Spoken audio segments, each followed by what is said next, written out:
The Woman in the Black Coat by Joseph Sheridan Lefanu.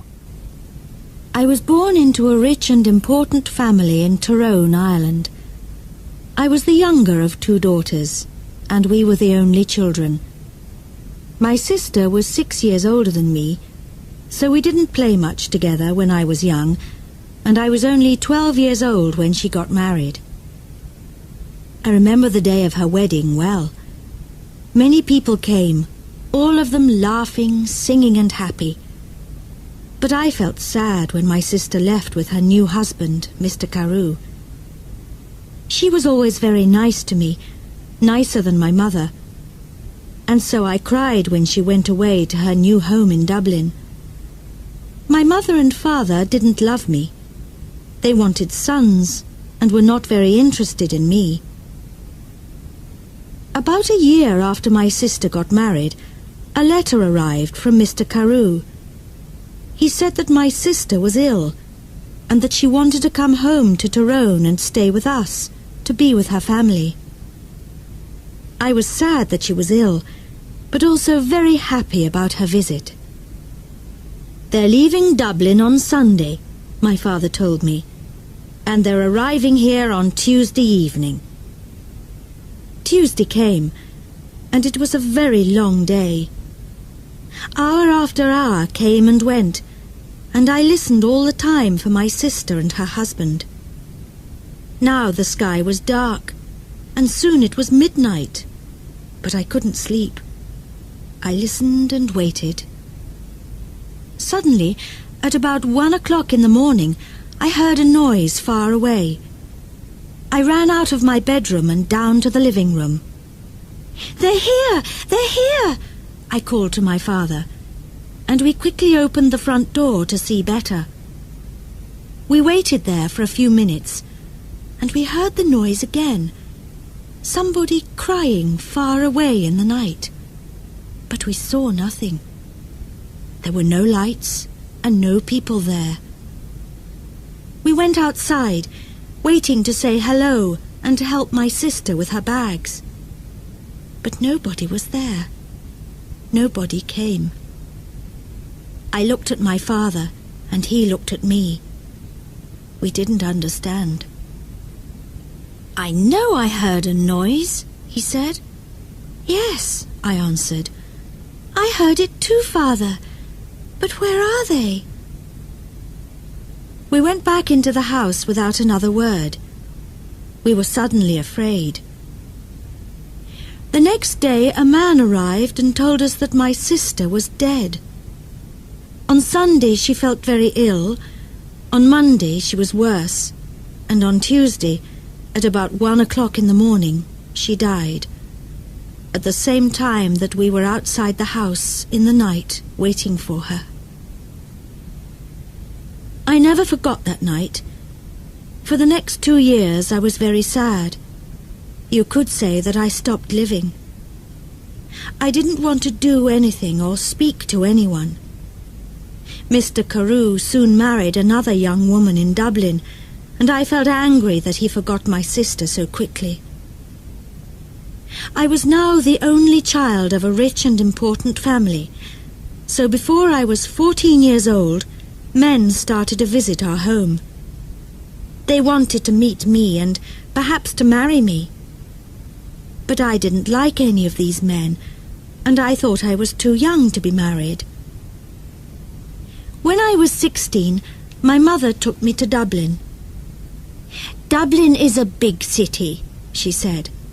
"We're going to meet richer and more interesting men than the ones back home in Tyrone. We can easily find you a good husband in Dublin." In Dublin I began to be happier. I met a lot of friendly people, and I went dancing every evening. A lot of young men came to speak to me and asked me to dance. I liked talking to them.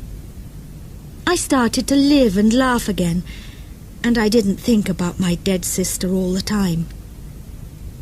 But my mother was not so happy. She wanted me to find a husband quickly. One night, before I went to bed, she came into my room and said, "Do you know Lord Glenfallen?" "Oh, yes," I answered. "He's that ugly old man from Cahagilla." "He's not ugly, and he's not old, Fanny," my mother said quickly. "He's from a very rich and important family, too, and he wants to marry you. He loves you." "Loves me? Wants to marry me? But he's making a mistake, Mother," I said. "I don't love him. I can't marry somebody I don't love." "Think about it, Fanny," my mother answered quietly. "He's a good man, and he wants to marry you. You're a very lucky young woman." My mother left the room, and I sat quietly for a long time. Lord Glenfallen was a nice, friendly man, I thought. I didn't love him, no, but I did like him. He always talked about interesting things. I never felt happy at home with my mother and father, but I always felt better when I talked to him. The next morning, when I saw my mother, I said only one word: yes. Lord Glenfallen and I got married the next spring, and 2 days after our wedding, we said goodbye to my family and left Tyrone. 3 days later, we arrived in Cahagilla, and I saw my husband's beautiful house for the first time. It was near a river, and there were many trees and flowers in the garden. Birds sang in the trees, and the sky was blue. I stood next to him and looked at it all, and I felt very, very happy. "Come, my love," said my husband. "You must come in and meet Martha. She cooks and cleans and knows everything about the house." So we went into the house, and I met Martha, a friendly old woman with smiling blue eyes. She showed me round the house. Suddenly I felt excited to be there. It was a very happy place. Women sang in the kitchen, men built fires in the living rooms, and there were dogs and cats everywhere. "Come with me now, madam," said Martha, "and look at your bedroom. Then we can take up your bags, and you can wash before dinner." I followed her, and soon we arrived at a big brown door. "This is your room," she said, and she opened the door. I stood and looked, suddenly cold with fear. In front of me stood something big and black. I didn't know what it was. I thought it was an old coat, but without anybody inside it. I jumped back quickly, very afraid, and moved away from the door. "Is something wrong, madam?" Mother asked me. "Nothing. Perhaps it's nothing," I answered quickly. "But I thought I saw something in there. I thought I saw a big black coat there when you opened the door." Martha's face went white with fear. "What's wrong?" I asked her. "Now you look frightened." "Something bad is going to happen," she said. "When someone sees the black coat in this house, we know that something bad is going to happen soon to the Glenfallen family. I saw the black coat when I was a child, and the next morning old Lord Glenfallen died. Something bad is going to happen now, madam. I know it." We went down to have dinner. I felt unhappy and afraid, but I didn't say anything to my husband about the black coat. I wanted to forget about it and be happy again. The next day, Lord Glenfallen and I went for a walk together to look round the house and gardens, because I wanted to know my new home better. "I like this house and all the people here," I said, "and I'm happy to be here with you. It's much better than Tyrone." My husband was very quiet for a long time. He walked with his head down, thinking. Then suddenly he turned to me, took my hand and said, "Fanny, listen to me. Listen carefully. There's something I must ask you. Please, Only go into the rooms in the front of the house. Never go into the rooms at the back of the building, or into the little garden by the back.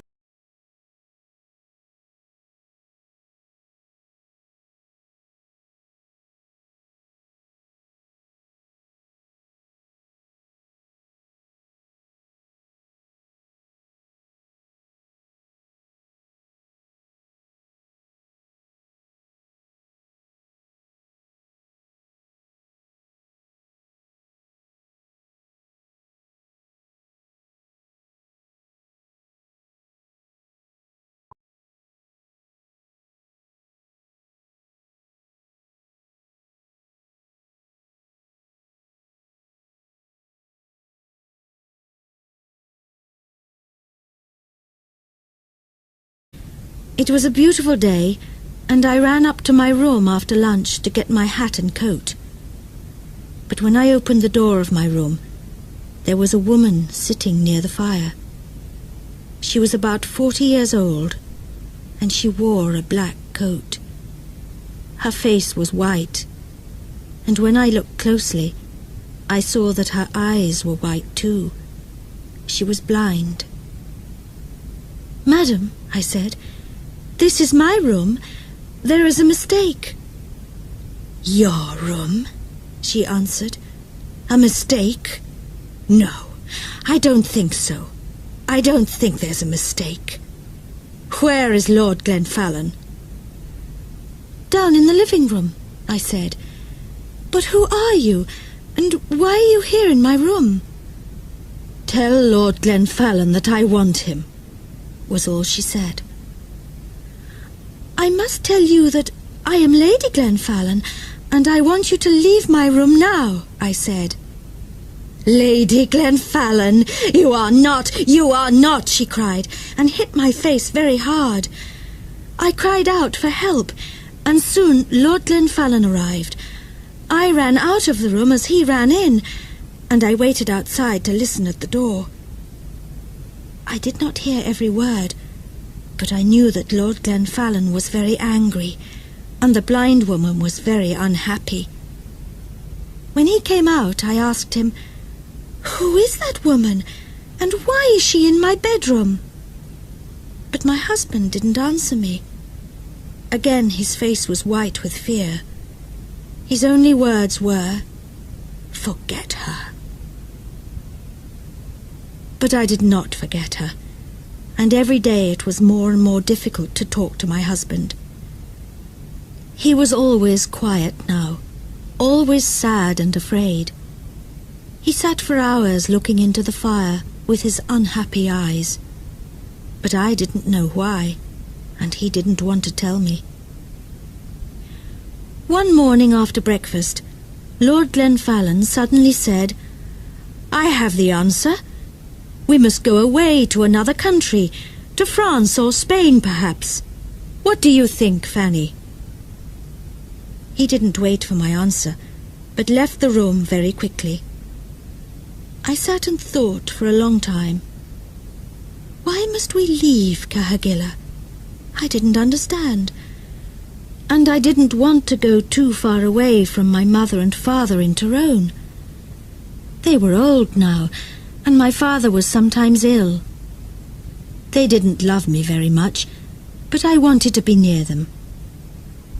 I thought about it all day, and I didn't know what to say to my husband when he arrived back in the evening and came in to dinner. I said nothing. After dinner, I was very tired, and I went up to my bedroom early. I wanted to have a good night's sleep and think about it all again the next day. I closed my eyes and went to sleep. But I did not sleep well, because I dreamed of the black coat. Suddenly, I woke up. Everything was dark and very quiet, but somebody was at the end of my bed. There was a hand with a light, and behind the light was the blind woman. She had a knife in her other hand. I tried to get out of bed and run to the door, but she stopped me. "If you want to live, don't move," she said. "Tell me one thing. Did Lord Glenfallen marry you?" "Yes, he did," I answered. "He married me in front of 100 people."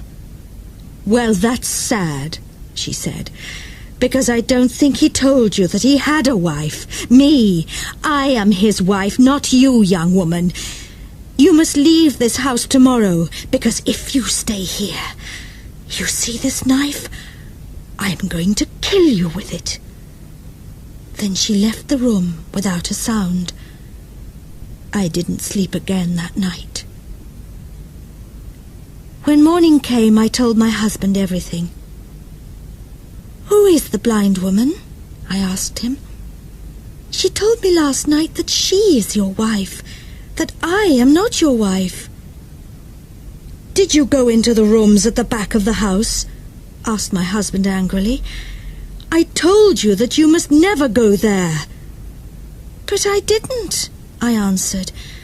"I was in my bed all night. She came to me.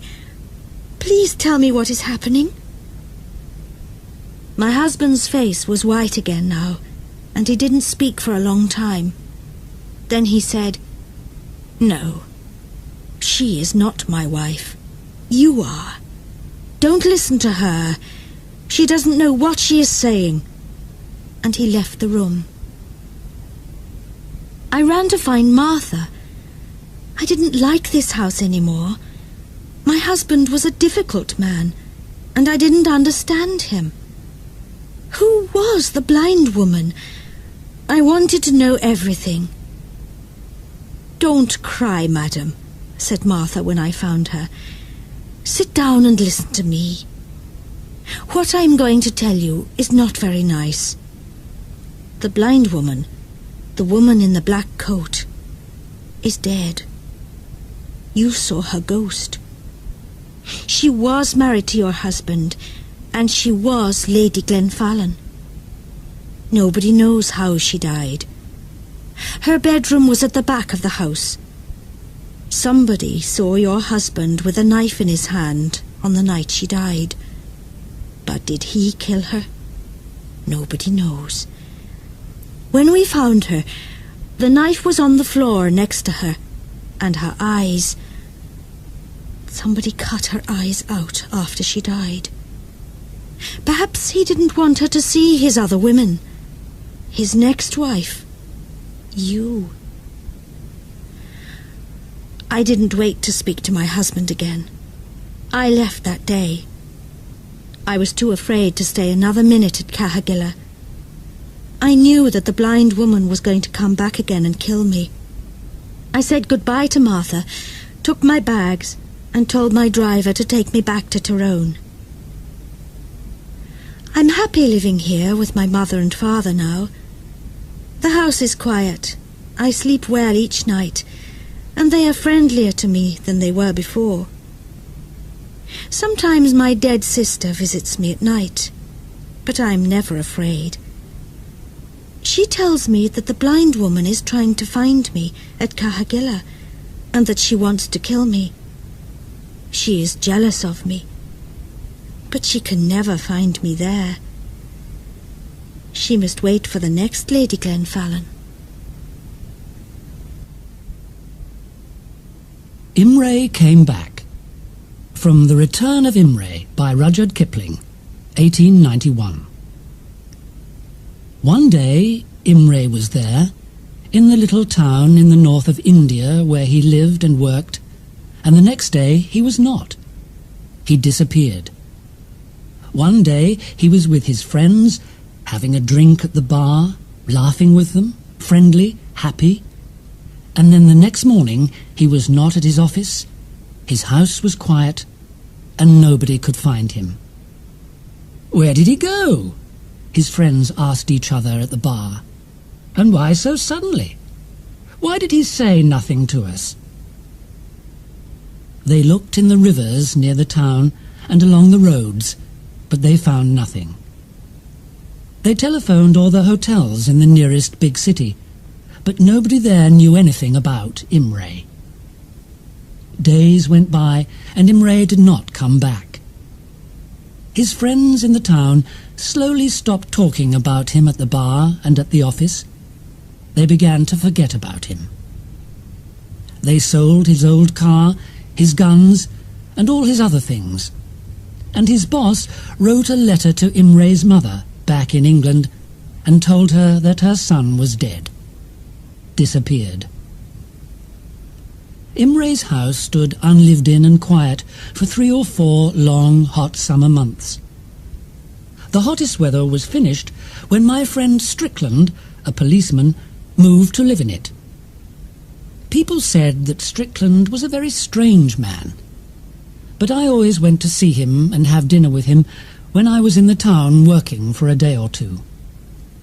He had 1 or 2 other friends, too. He liked his guns, he liked fishing, and he liked his dog, a very big dog called Tietjens. Tietjens always went to work with Strickland and often helped him in his police work, so the people of the town were quite afraid of her. Tietjens moved into the house with Strickland, and she took the room next to Strickland's, where she had her food and where she slept. One day, some weeks after Strickland went to live in Imre's house, I arrived in the town at about 5 o'clock one afternoon and found that there were no rooms at the hotel, so I went round to Strickland's place. Tietjens met me at the door, showing her teeth, not moving. She knew me quite well by this time, but she did not want me to go in. She waited for Strickland to come and say a friendly "hello" to me before she moved away. Strickland was happy to give me a room for 2 or 3 days, and I went to get my bag from my car. It was a nice house with a big garden. Inside there were 8 rooms, all white and clean. Strickland gave me a good room, and at 6 o'clock his Indian servant, Bahadur Khan, brought us an early dinner. "I must go back to the police station for an hour or 2 after dinner, I'm afraid. My men are questioning a man down there, and I want to know what answers they're getting," Strickland said. He left me at the house with a good cigar.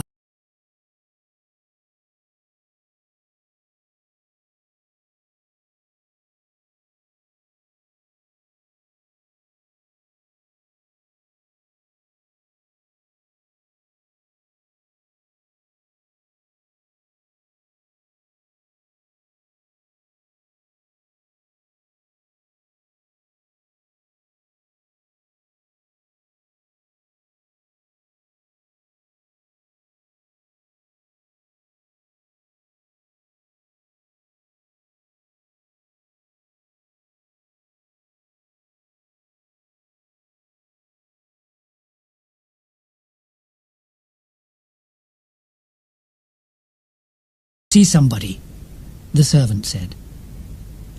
I asked him to bring a light, and I went to the front door, but when the light came, there was nobody there. When I turned, I thought I saw a face looking in through one of the windows from the garden. It disappeared quickly.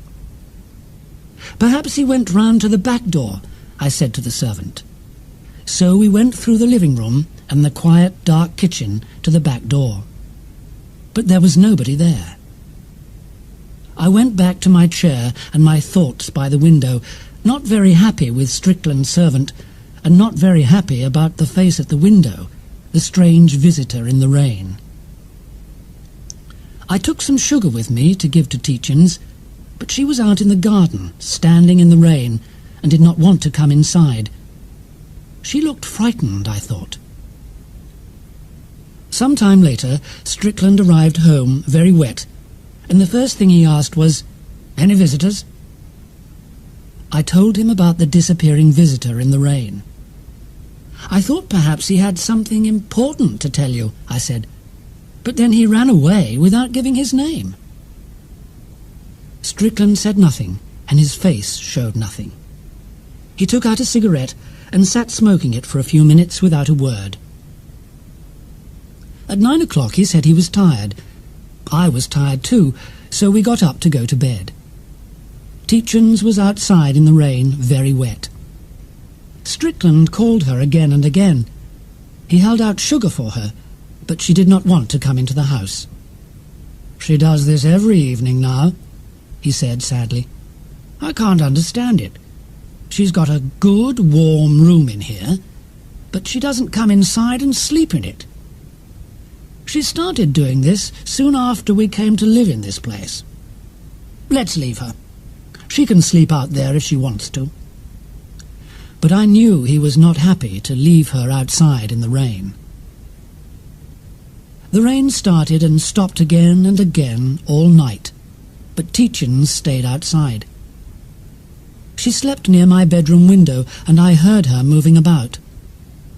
I slept very lightly, and I had bad dreams. In my half-sleep, I dreamt that somebody was calling to me in the night, asking me to come to them, to help them. Then I woke up, cold with fear, and found there was nobody there. Once in the night, I looked out of the window and saw the big dog out there in the rain, with the hair on her neck and back standing up, and a frightened, angry look on her face. I slept again, but woke up suddenly when somebody tried to open the door of my room. They did not come in, but walked on through the house. Later, I thought I heard the sound of someone crying.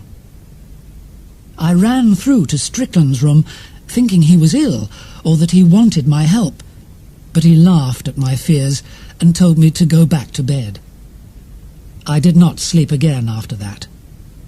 I listened to the rain and waited for the first light of morning.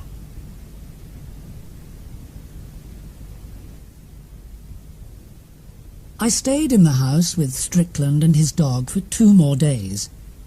Tietjens was quite happy inside the house all day, but as soon as night came, she moved out into the garden and stayed there. I understood.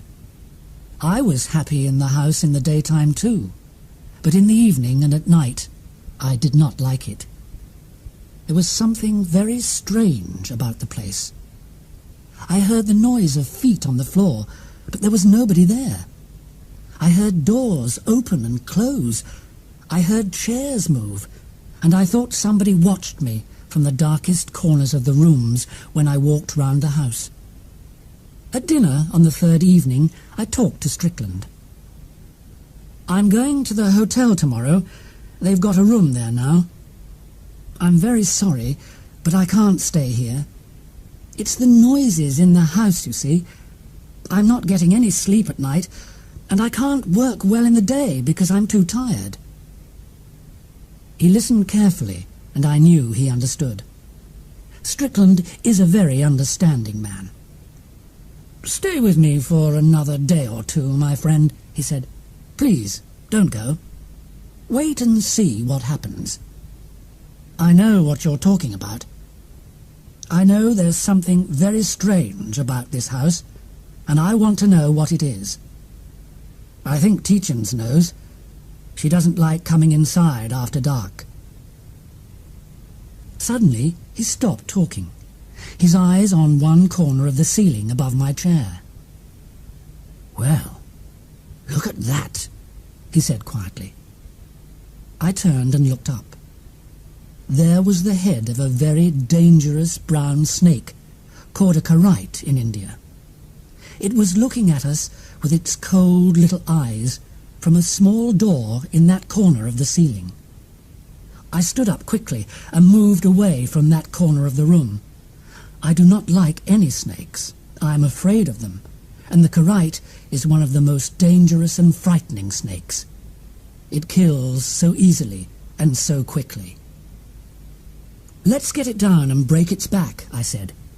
"It's very hard to catch those brown snakes, you know," Strickland answered. "They move so fast. But let's try. Bring that light over." I carried the light across to the corner of the room where the snake was, watching it carefully all the time. It did not move. Strickland carried his chair over to the same corner, took one of his guns from a cupboard near the door, and climbed up on the chair. But the snake saw him coming. its head suddenly disappeared, and we heard it move away across the ceiling above our heads. "Snakes like it up there in the ceiling. It's nice and warm," said Strickland. "But I don't like having them there. I'm going up to catch it." He pushed open the small door in the ceiling and put his head and arms through. He had the gun in one hand, ready to hit the snake with it and break its back. I watched from below. I heard Strickland say, "I can't see that snake, but... Hello, what's this? There's something up here." And I saw him pushing at something with the gun. "I can't quite get it," he said, and then suddenly, "It's coming down! Be careful down there! Stand back!" I jumped back. Something hit the centre of the ceiling hard from above, broke noisily through it into the room, and hit the dinner table. It broke some glasses and plates on the table. There was water all over the floor. I went over with the light and looked down at the thing on the table. Strickland climbed quickly off the chair and stood next to me. It was a man. A dead man. "I think," Strickland said slowly, "that our friend Imre is back." Suddenly something moved out from under one leg of the thing on the table. It was the brown snake, the kite, trying to get away. "So the snake came down with our dead friend, I see," Strickland said, and he pushed the snake off the table onto the floor, hit it with his gun, and broke its back. I looked at the dying snake on the floor and said nothing. Strickland went over to a cupboard and took out a bottle of whiskey and 2 glasses. He gave me a drink. "Is it Imre?" I asked. "Yes, that's Imre," he answered. "And somebody killed him." Now we knew why there were noises round the house at night, and why Tietjens did not like sleeping inside the house. She knew that Imre was up there, dead. She knew that Imre's ghost walked through the house at night, trying to find somebody to help him. A minute later we heard Tietjens outside. She pushed open the door with her nose and came in. She looked at the dead man on the table and sat down on the floor next to Strickland, looking up at him. "You knew Imre was up there all the time, over our heads," Strickland said to the dog, looking down at her. "Somebody killed him, and perhaps you know who did it too. Dead men do not climb up into the ceilings of houses and close the ceiling door behind them. So the question is, who put him there and closed the ceiling door? And who killed him? Let's think about it." "Let's think about it in the other room," I said. "Not here." "You're right," said Strickland with a smile. "Let's go into the living room." We went through to the living room and sat there, smoking cigarettes and drinking our whiskey. Strickland said nothing, but sat quietly and thought for a minute or two. His gun was on the floor next to his chair. "So, Imre is back," he said again slowly. "You know, when I took this house, I took Imre's 3 servants too. They stayed here to work for me. Did one of them kill him? I was not quite happy about that when I questioned them at the time Imre disappeared, you know. Why not call them in, one at a time, and question them again?" I said. "See what they have to say." There was a noise at the back door from the kitchen. It was Bahadur Khan, Strickland's servant, coming in to take the dinner things away. Strickland called him, and the man came into the living room without any noise. He wore no shoes.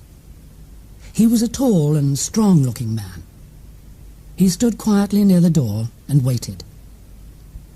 "It's a very warm night, Bahadur Khan. Do you think more rain is coming?" Strickland began. "Yes, sir. I think it is. the servant answered. "When did you first start to work for me, Bahadur Khan?" "When you came to live in this house, sir. You know that. After Mr. Imre suddenly went away to Europe, sir." "He went away to Europe, you say? Why do you say that?" "All the servants say he went to Europe, sir." "Do they? That's very strange, Bahadur Khan.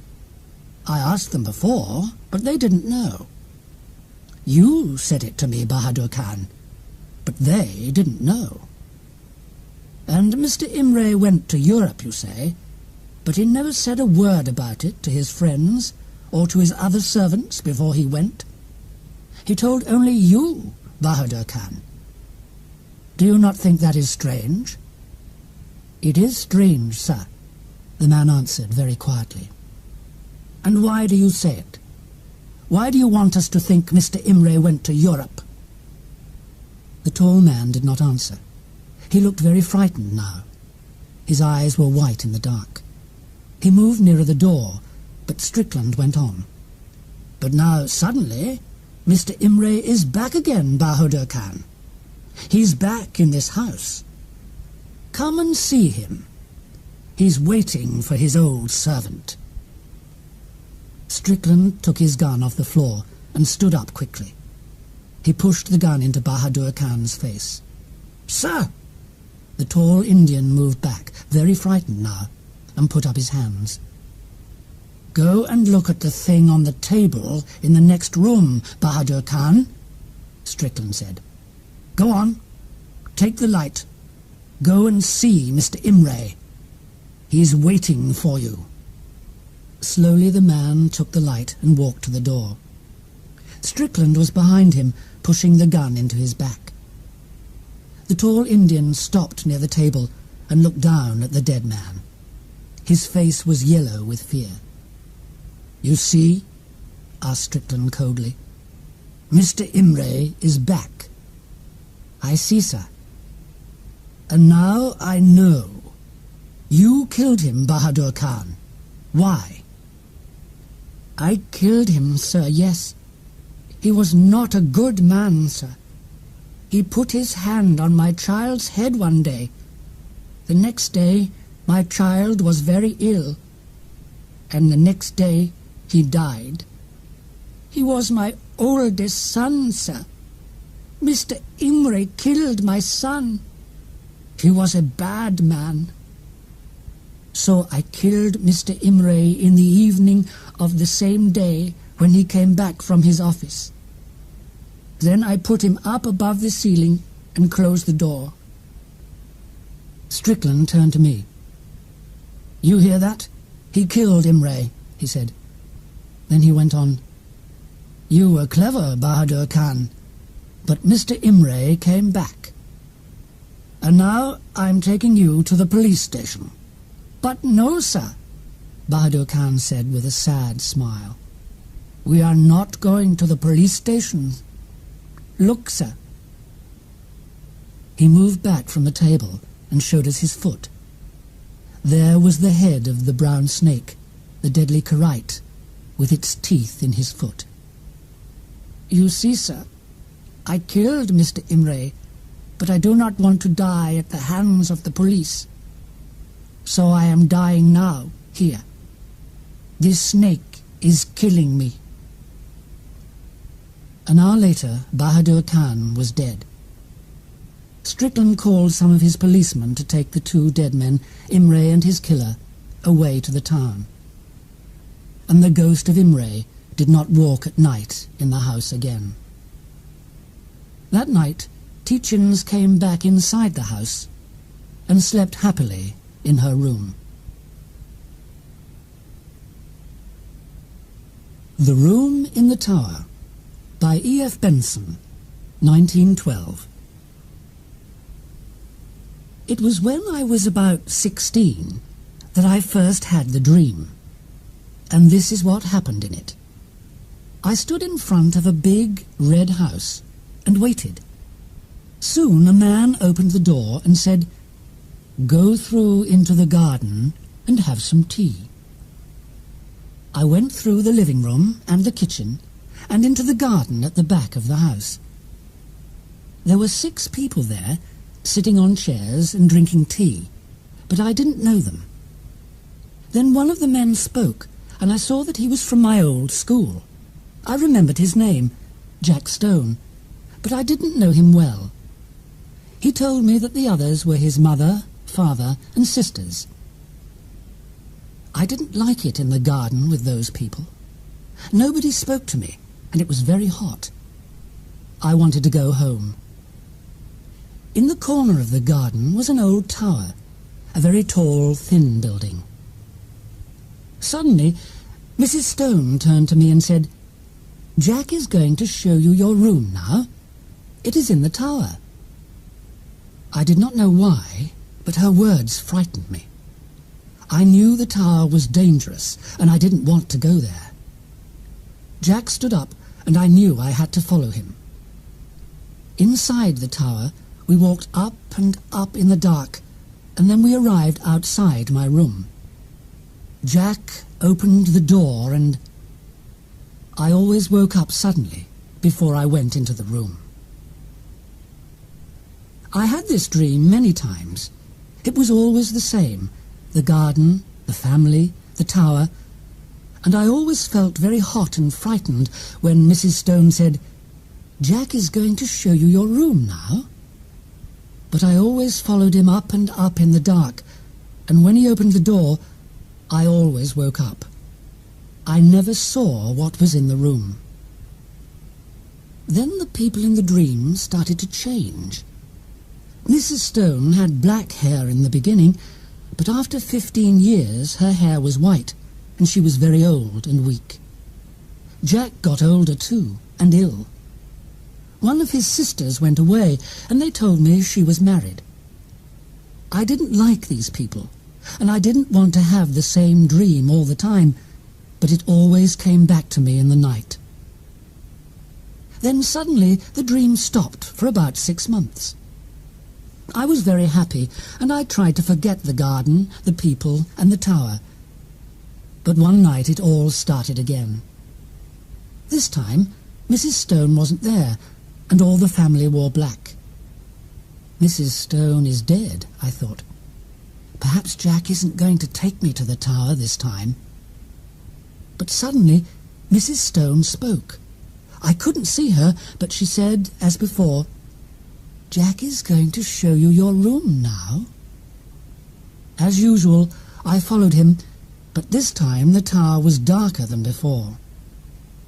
From a window in the tower, I saw a stone in the centre of the garden, under a tree, with these words on it: "Remember the bad and dangerous Julia Stone." Again I woke up cold and afraid. In the first week of August that year, I went with a friend, John Clinton, to stay in a house in Sussex. "Please come," he said. "My family are coming too, and they say it's a very nice place where we can walk and swim.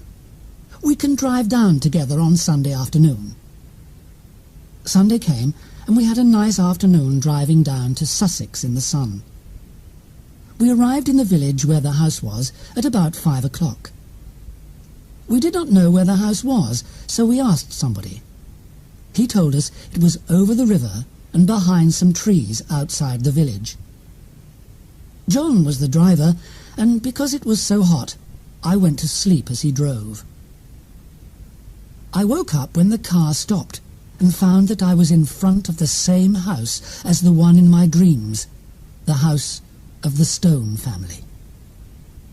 We walked through the living room and the kitchen and into the garden at the back. I knew without looking that there was a tower in the corner of the garden. It was very, very hot in the late afternoon sun. I waited to feel ill and afraid, as I always did in my dream. But the people in the garden were not unfriendly. The Clinton family talked and laughed, and I liked them very much. Then Mrs. Clinton said to me, "Jack is going to show you your room now. It is in the tower." And my friend John stood up His family always called him Jack, and I followed him up to the room. I was afraid when he opened the door, because in my dream I always woke up before I saw the room. But this time I went in. Everything was very nice inside, and my bags were ready for me on the bed. Perhaps it isn't bad here, I thought, and perhaps the bad dreams are going to stop now that I am here, in the room in the tower. But then I saw 2 pictures near the bed, and that same cold fear came back.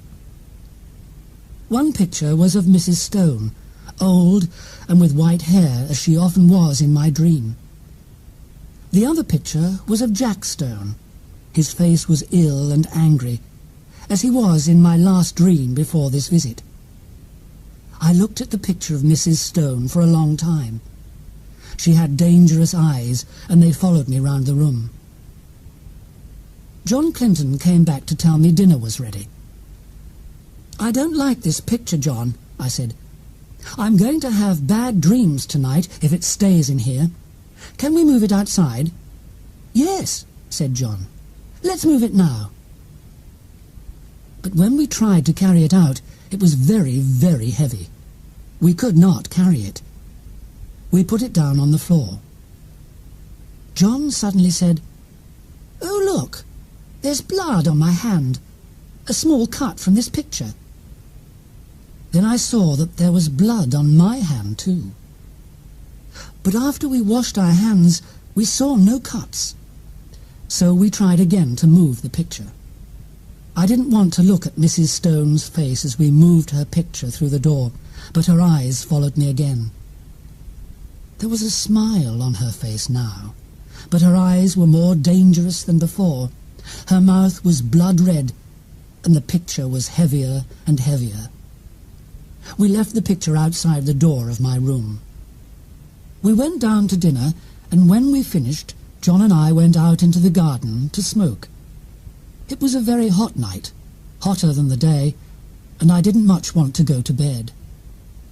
Suddenly, a dog ran across the garden and sat under the tree I could see from my bedroom window. The dog sat on the place where the stone was in my dream, and it did not move. It was frightened. It sat and looked at the tower for a minute, and then ran away. Next came a cat, and it did the same thing. "Do you see those animals?" I asked John. "Why are they so afraid?" "I don't know," he said. At about midnight we said good night and went to bed. It was very hot, but I was tired, and I thought I was ready to sleep. Without the picture of Mrs. Stone in my room, I was happier, and I didn't think about her dangerous smile or the cuts on our hand. I closed my eyes and slept. I woke up suddenly. I don't know what time it was.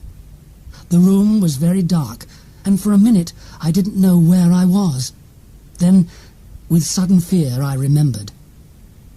A light came on, and I saw a woman I knew, the woman in the picture. I saw those dangerous eyes, the blood-red mouth, the smile. Mrs. Stone put a cold hand on my neck and spoke.